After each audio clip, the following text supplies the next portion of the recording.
Jolynn McMillan. I'm the CEO of Stockton Shelter for the Homeless. We're currently in what I would call a humanitarian crisis out here. We have more people coming here than we have facilities to hold them right now. The shelter's been in existence for over 30 years, and I expect that this winter will be the first winter where we will actually be having to turn people away. With the housing backup that's been going, though, we're finding families that are staying here for 3, 6 months, even up to a year. They are saving money, but with the lack of affordable housing out there, there's no place for our families to go right now, and that's part of what is driving a humanitarian crisis.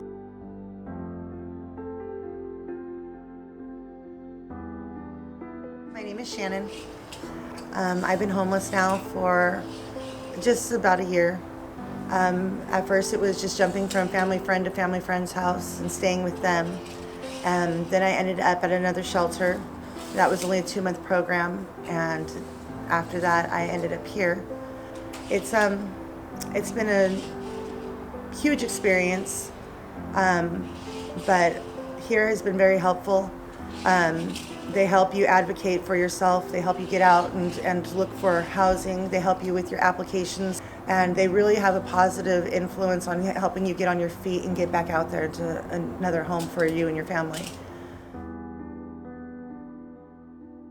I think what I would want people to know is that when families are falling into homelessness, I think there's a lot of pride and a lot of thinking that you can fix it, and that you'll just stay in your car for a week or two, or stay in your hotel for a week or two before you find housing.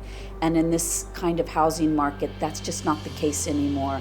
And so I would say for families who are falling into homelessness, or individuals that are falling into homelessness, get to a shelter as quickly as you can. All right, my name is Evelyn Lowe. I've been here 5 months. And what led me here is I was staying with my auntie, taking care of her for 3 years, and she got evicted, so this is why I'm here. And pretty much this place is pretty cool, honestly. Taught me more how to be humble within myself, not just for myself, but for my kids. I got 3, 2 girls, 11, 5, and he's 2. So the other ones are at school right now. Otherwise, I'll be losing my head right now. Honestly, another part that I like about being here, money management. Teaches you how to save money if you're not used to having a budget plan, so if you get here, you'll learn how to save money. It's not something that we choose to do. I mean, I don't think anybody wants their children to be out on the streets, and so it's been very helpful and very uplifting to be here. They've been so kind, they're so generous, and it's a nice, friendly environment.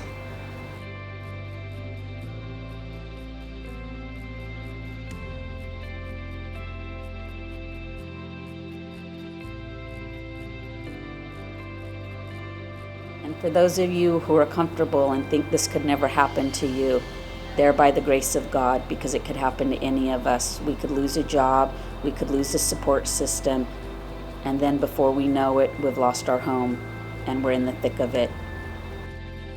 Just like nobody knows how tomorrow, whether they'll be in the same situation or not. And I feel that it's very disheartening. I've gotten some stares just walking past them, because we're in the same situation as them now. Yeah, we come to the shelter, but there are those out there that either they can't get in, or it's hard for them.